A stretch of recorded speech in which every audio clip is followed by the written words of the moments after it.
Well, hello, everybody. This is Leif Hetland, and welcome to Kingdom Family Talk. And I do have the honor and joy to have my dear friend, Jake Hamilton, with me. And he is a passionate worshiper that is carrying the language and the sound of reformation and revival. And I think that some of the things I love about him, I think the first time we connected heart to heart was actually in Bangkok. And it was actually over family. We started to talk about family. And I just want everybody to know that he's married to Nikki, and they have 3 amazing kids. That's the most important thing.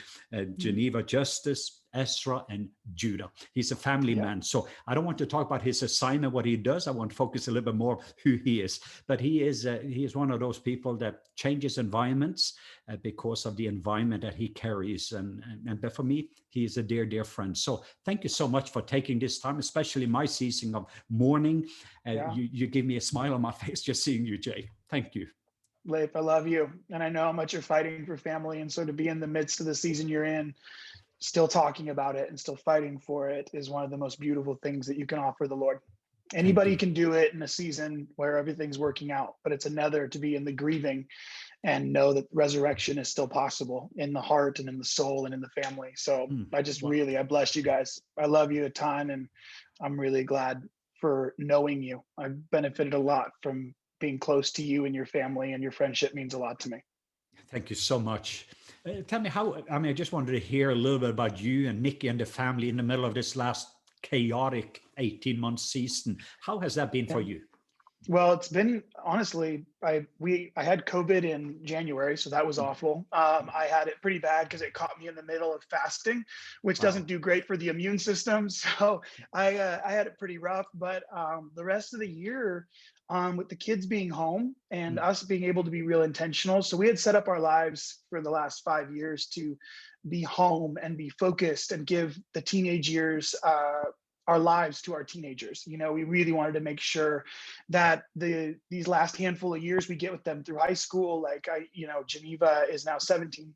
Ezra just turned 15 and Judah is 12. And I want to make sure my young men, especially, make the transition from boyhood to manhood really well. And being able to be home this last year, which was quarantine, but because we had set our lives up already to be together, it honestly just amplified us getting intentional time together.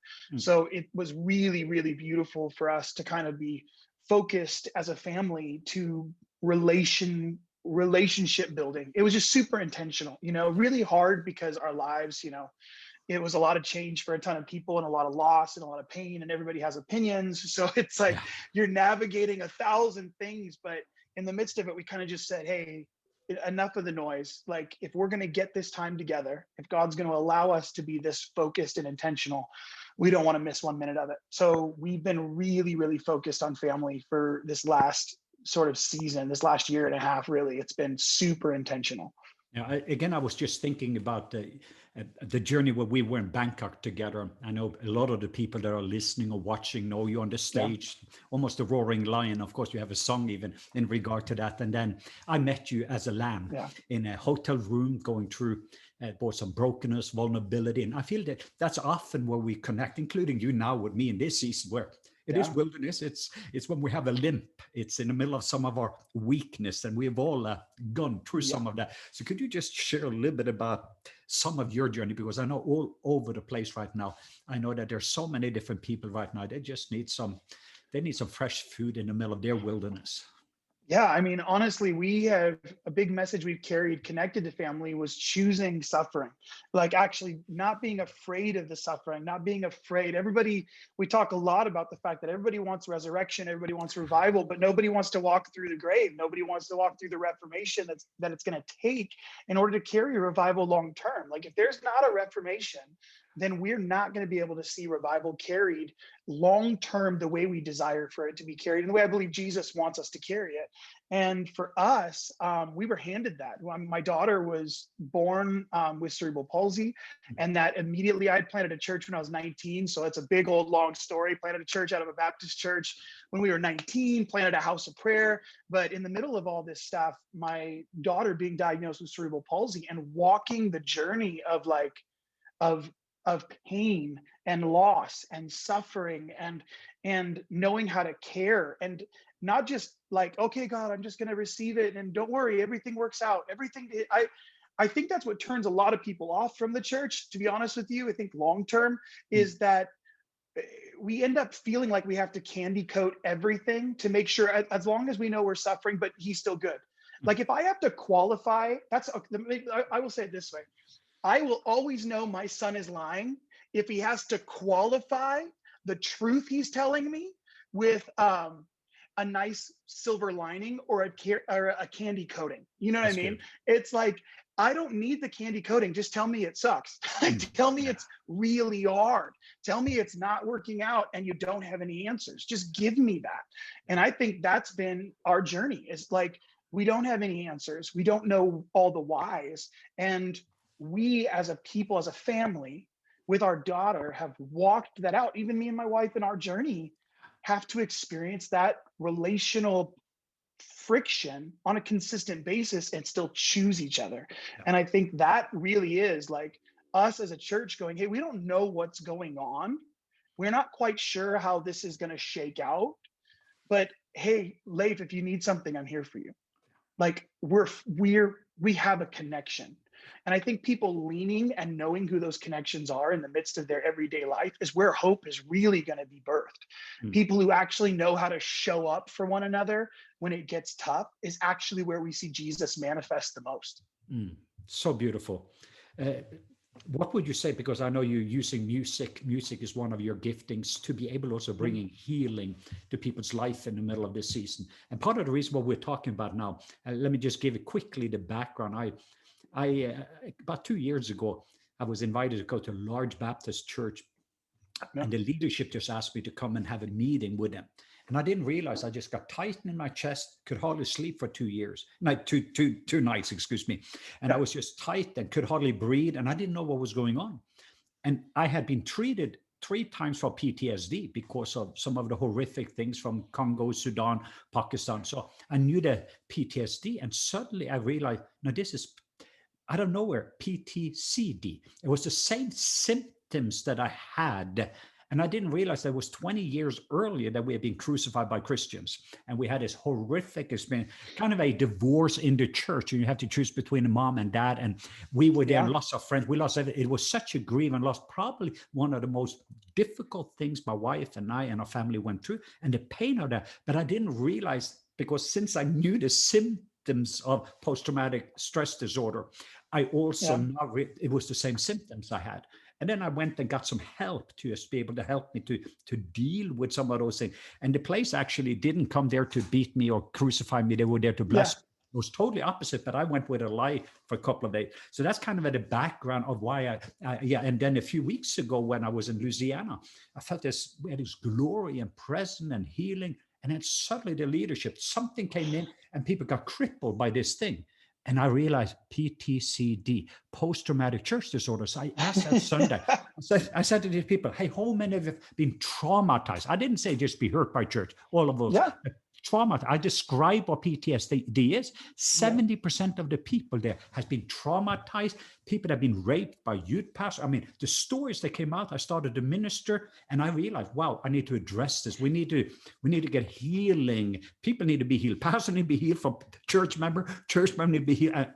The body need to get healed in this season so that we can bring healing to a broken wall. So anyway, so what are you seeing, Ricardo? What is Dude, I deal with this all the time. Like I'm always the weirdo showing up at meetings. You know what I mean? Like for those that know me, like, I do music, but I don't necessarily do it the way that, is prescribed to be worship music, which is, I joke around a lot. I get invited once as the oddity, but don't necessarily, and people praise me for the break. They're like, God, thank you. You just brought such breakthrough. But I don't necessarily get the return invite, because what most people want is they want a nice meeting.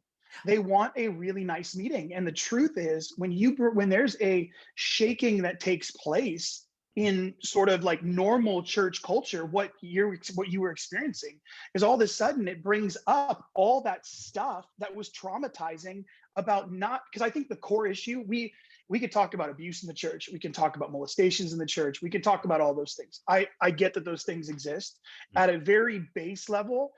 one of the things that really like comes up a ton is people just aren't allowed to be who they actually are. They're not allowed to actually be the version of themselves that God actually created, Mm. and therefore there's like this split personality disorder that's Yeah. happening with most churchgoers, because there's the version of themselves that they are at church and the version of themselves that they are everywhere else. And these are the people that I'm dealing with a ton, because I think they see me and go, hey, you're a weirdo.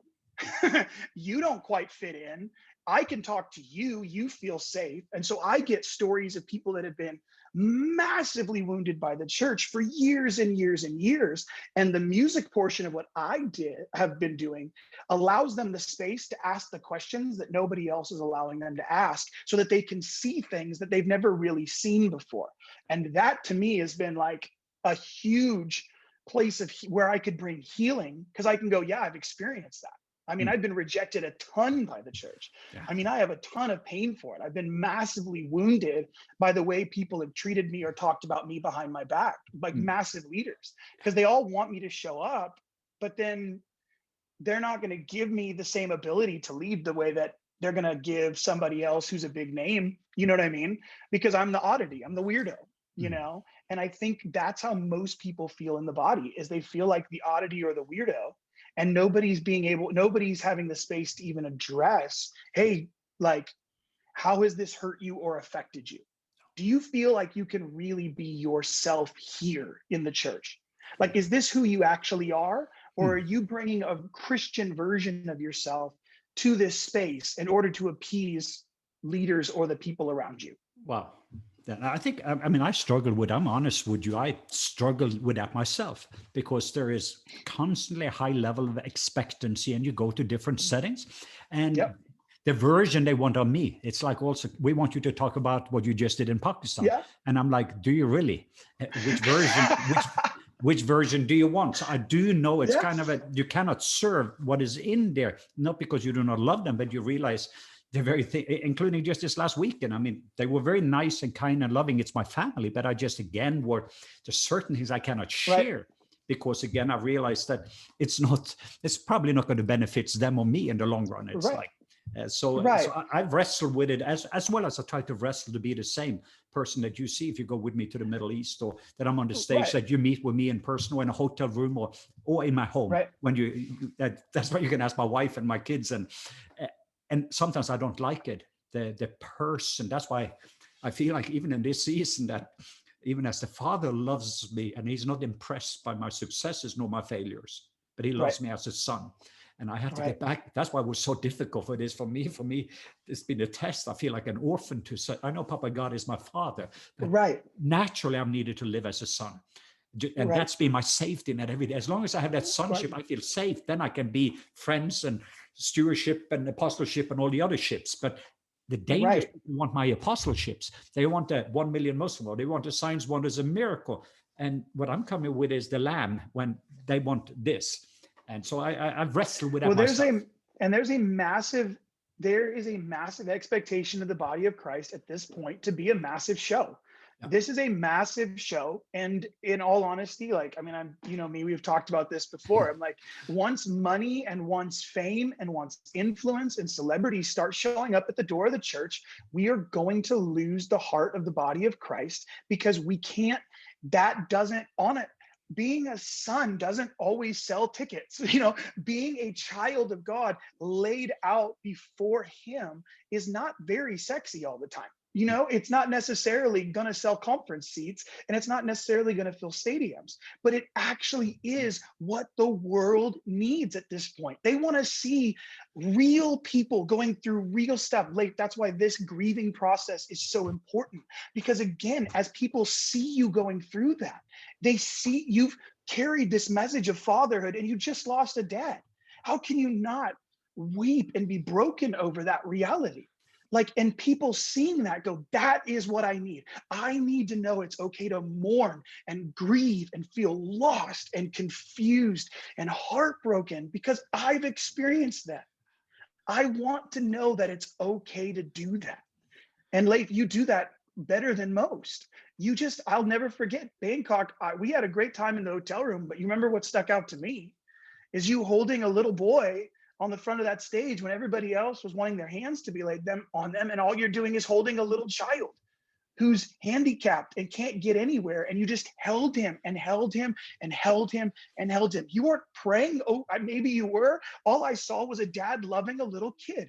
That is what the entire planet just wants to be held right now, and know that they're not too screwed up. They're not too lost. They're not too broken. They're not too emotionally, spiritually, and physically handicapped for someone to love them. That, to me, is what they need. Do you know something, Jackie? I just thought about last night. As I say, I had a God moment like that where I felt I'm so screwed up. I'm the boy. And the father came last night. I was the one that the father eventually came, Leif, even in the middle of all your messes and all your, because I just shame and guilt and fear. I mean, I knew when it comes to me and Papa Jack that Papa God said, well done. But then I just went through this whole thing of everything hit me, and I looked in that mirror and all the mess. Here I just wrote a book on orphan spirit, and I feel like an orphan. And even one of our friends who's a prophet, the voice of the prophet was going on, and all the prophets has contacted me and called me, and then one of them says, are you an orphan now? And it just got me wrecked. I mean, I was just here I'm writing a new book on the orphan spirit, and I feel like an orphan, and I got a word, and I'm just left with that. And then Papa God last night, like, I mean, in the middle of my messes, but I'm still weeping while we are talking, but I was weeping. I messed up, and in front of my wife and kids, even the basics that I teach, I was not able to live. And that's what makes it so beautiful. Like that to me, Leif, is everything the world needs right now. Listen, we have really amazing theology. We have such powerful worship. We have insane meetings. I love all of it. But just a man or a woman who goes, I'm just really attempting to love God with the little bit I have. One of my friends, he always says that we're just one beggar telling another beggar where he got his bread. And I'm like, that's the way I feel. I'm like, I've been doing this for 20 some years as a believer, just trying to follow God. And I feel like every day I'm realizing how little I know. I've read more and heard more and know more, so much less. Because that's how beautiful and amazing and majestic he is. Because the closer we get to him, the more we realize we don't know. And not one person on the planet has right theology. There's no one person who's going to walk into heaven one day, look Jesus in the eye and go, got it, figured that out. Man, this was exactly what I thought. This was exactly what I thought it would be like. No one. We're exactly like you said, Leif. We're just sons and daughters being held by a father, and we don't have any clue how to accept it, receive it, to even share it when we get the chance. We're doing the best we can. And some of the things we said 5 years ago, we probably take back now because we learned some more things. We're just kind of stumbling towards grace, and it's so insanely beautiful. And even go ahead. I'm just asking, how would you then share with somebody to be able to be authentic, to be able to be real, even in the middle of their messes, and when they're not able to hold it together? How would you, because I know that's so much of your voice, how can we be real and how can we be authentic, especially in a culture, when an atmosphere where we often can be rejected if we are struggling with real issues? Well, I think one of the major things is I would say, if first of all, if we don't know where to share it, it probably says we're lacking in real relationships, because I know where to go for that. So for me, I would say first and foremost, find friends and family who you can actually trust. Like, not someone who's going to pat you on the butt and tell you, don't worry, you're amazing. I want real people in my life. I want to share my deepest stuff, have them look me in the eyes and go, bro, there is something wrong with what you just said. That's not okay. You can't say that. Or, hey, I'm glad you shared, but hey, that's a wrong thought. Hey, that's off. I need that in my life, because if not, I'll be an arrogant, selfish, entitled brat. Yeah. And I need people like that. So we all need people like that. And on the other side, I was just with a dude this morning. He's sharing deep stuff with me. And I'm like, come here. I just want to put my arm around you. Come here. Just come here. And I just put my arm around him. I'm like, all right, we're okay. All right. Are we okay? We're going to be okay. And I think first and foremost, we need those friendships. Because the second thing I would say is that some people, they share this stuff on a microphone and they're doing it. I had a counselor one time shared, this was so helpful for me. A counselor said, because I'm like, dude, I just feel like I'm being so authentic and so real and all this stuff. And she called me on it. She goes, hey, you need to know you're not being authentic. You're telling on yourself. And there's a big difference. Wow. You're not being transparent. You're just telling on yourself so that you control the narrative. And if you tell on yourself before someone finds out, you're in control of the narrative. Wow. Now you're still being arrogant. It just looks like humility to everybody who just heard you. And I was like, oh my goodness. And so she's like, where are you being really authentic? And I didn't have anywhere. This is a handful of years ago. I was like, nowhere. I'm just telling on myself everywhere I go so that I have the appearance of humility, but no one can get to know me. And so I needed to find those friends where I could share the actual processes of my heart. Not because I had even deep sin that I like had to confess. Really, it's because I need to be seen. I need to be seen. Every human being, this is what they're longing for. I know it to the depths of who I am. Every human being just wants to be seen for who they are and who they really are, and just be received, not be taken from, not be stolen from, and then not abandoned and rejected because they shared it. So if you can get some friends, find one friend that you can actually go, hey, here's what's going on in my life. Like, here's where I'm at. The good, the bad, the ugly, not for confession and not for counseling, just because I need it to be in the air and I need somebody to see me. And honestly, for those of you guys who are doing that for others, don't try to fix. Can I just make sure that everyone listening, don't try to fix people, okay? You are not the Holy Spirit and you can't fix broken people. You can't do it. So good. But you can make space for God to encounter human flesh. And when you do that, we'll see incarnational realities change people's lives forever. And when we get to watch it, we'll be changed ourselves. That's incredible. I actually last night had a major breakthrough in the middle of, I'm not finished, but I had a major breakthrough. Absolutely. And I have a couple of people that I've been for in this season, the very thing you described. And some of them are very recognized leaders that I've had the honor of walking through. Very rough season. And one of them now, I have to call him with the same issue I just walked him through. And I'm the one with the same temptation, the same thoughts, the same, some of the dark clouds he has described. Now I'm there as a student where I was the so-called teacher. But last night I had somebody that to some degree is outside our church. He uses a lot of four-letter words. He doesn't look, he's been in prison for quite a few years. But he was the one that when I needed it the most, because I knew I could go to this person and some of the weird, strange feelings that I was, as you said, there's very few places I felt that I can be, but I had someone last night when I was at my worst moment. I went to this person and we spent the night. I came back again. And at least I know in my basement, there's some areas that this person was honest to listen to me. And he's not surprised by my whatever that's going on. That's right. They're not impressed. Find people who aren't impressed by you. Yeah. Just find people who aren't impressed. And the truth is, they're probably really messy. And I love that. I want to create space for messy people. I need to be more of a mess. And I think I tell people all the time, I want to be just good enough at what I do so that people will pay attention. But I want to be just enough a mess so that everybody's convinced they can do it too. And if I can just reveal my mess like enough to the world so that they recognize the goal isn't perfection or performance. Because honestly, like the thing that's killing the church more than anything right now is just celebrity Christianity, because there's no such thing as a celebrity Christian. It's not even a real thing. Like we really need to be able to make space for our mess and for other people's. And like you said, the colorful language is irrelevant, man. Like, let's just be who we are. And I think it's massively important for men right now, especially because men have lacked this for decades. You know what I mean? We haven't had real male initiation for a really long, long time, where it's really healthy man on man connection without being patriarchal or alpha. It's just really tender and beautiful and strong. We need that in our culture again. We need men who can do this really, really well.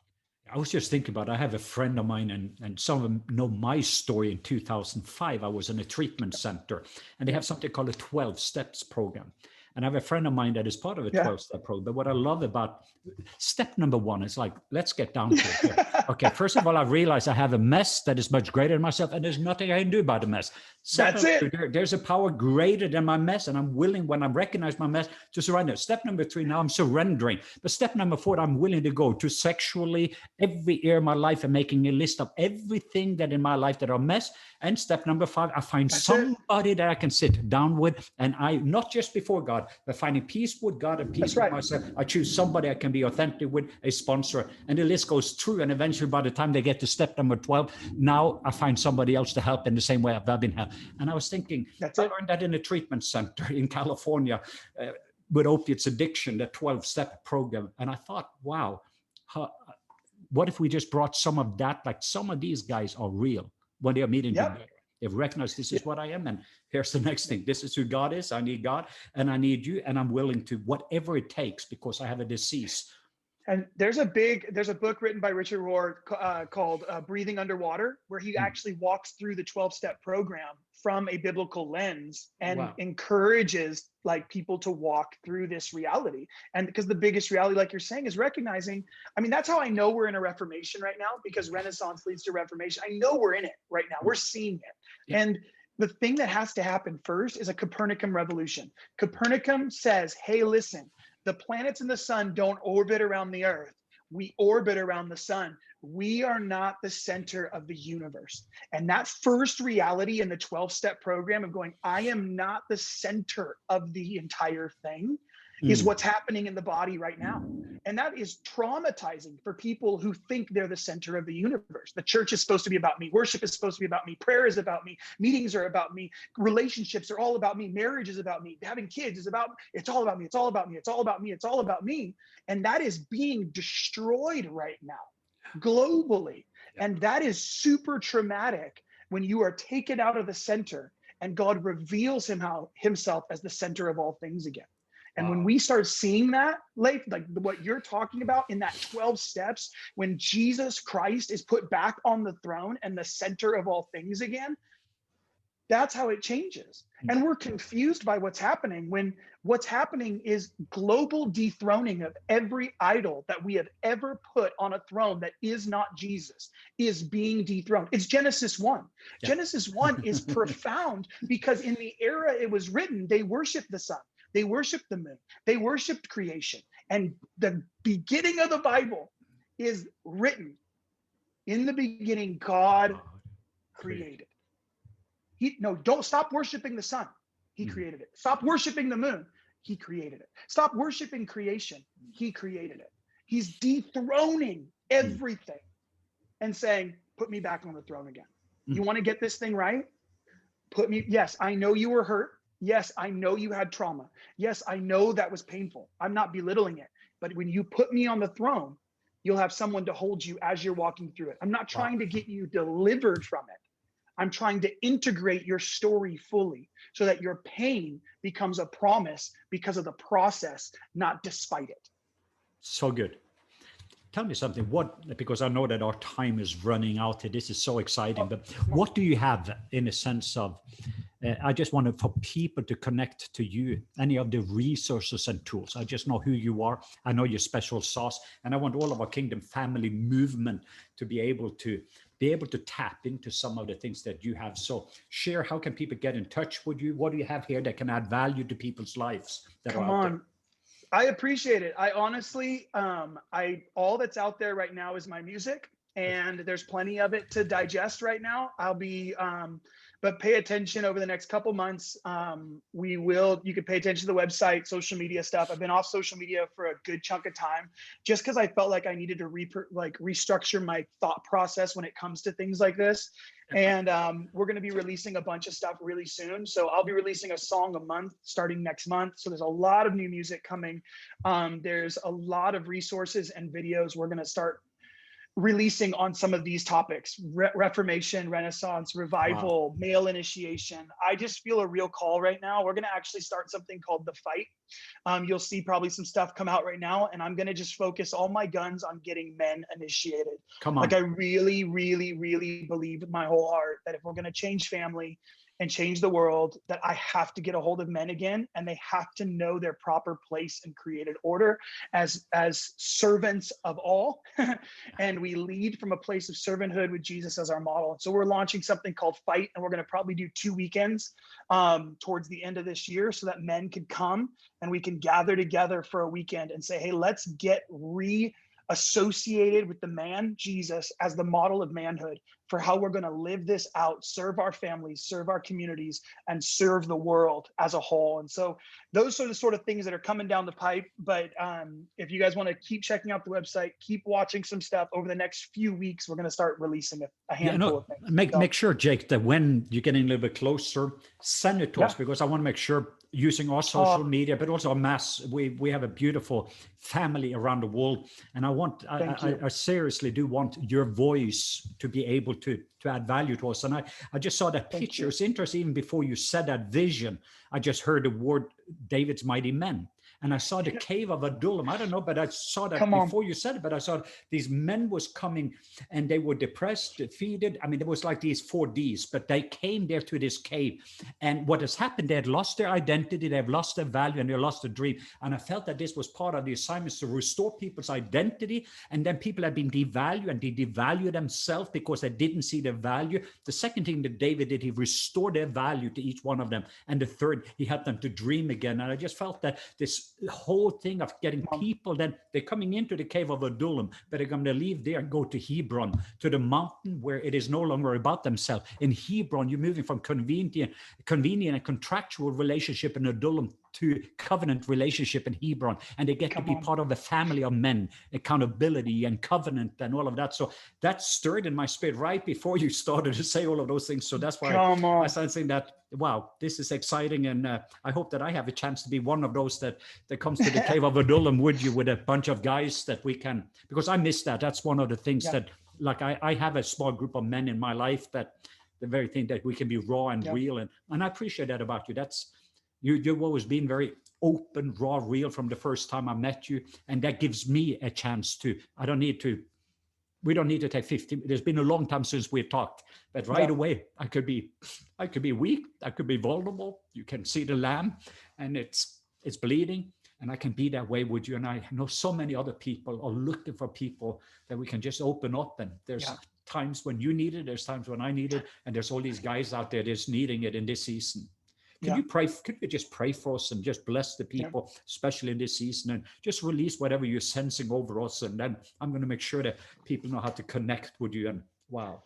Yeah, there's one blessing. I'll give you this blessing. It came from this indigenous woman in North America, and she this amazing podcast, and I was literally just blown away by this entire conversation. At the end of it, the guy said the same thing that you just said to me. Hey, is there a blessing or something you want to leave with everyone? And off the top of her head, this is what she said, and I've been using it to close out pretty much everything I've done for the last year and a half. And it's this: you are the evidence. Everyone, you are the evidence of the strength of your ancestors. There are many things within your lineage that attempted to obliterate all forms of goodness, but you are the living proof that it did not work. You are the living proof that God has a plan and a future for your life. You are the living proof. Wherever you are, wherever you have been, you are still here. You still have breath in your lungs, and there is still change to be made, and there are rights to be wronged, and there are still yeses and nos that have to come out of your mouth that will determine great-grandchildren's decisions.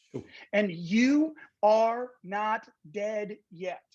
And I just believe with all my heart, especially for men and especially for families right now, there is still a chance to say yes to family, a yes to God, and not so that we can look better or do it right, but that we have a place of holding for us to be exactly who we were created to be. You are the living proof that every attempt on goodness in your lineage, your family line, did not work. I bless you guys. Thank you, thank you, thank you. Wow. I sure do appreciate this time. And actually, you minister to me in more ways than you know. And again, also one of the things you said, I'm just being honest with you. I know there's people that will watch, but but even what you just said, that sometimes the presenting of humility, I'm sharing kind of my thing, just so that people don't have to look at the authentic. And that hit me. And I want to go even in this season, going in and saying, God, because I can also very quickly sharing some of that. And I realize what is the motive, what is the why behind it. And so you have ministered to me today, and you have ministered to our Kingdom Family movement. And I hope that we also can minister to you and Nikki and your family back. We love you guys a ton. Love you guys a ton. Love you much. Talk to you later. Blessings.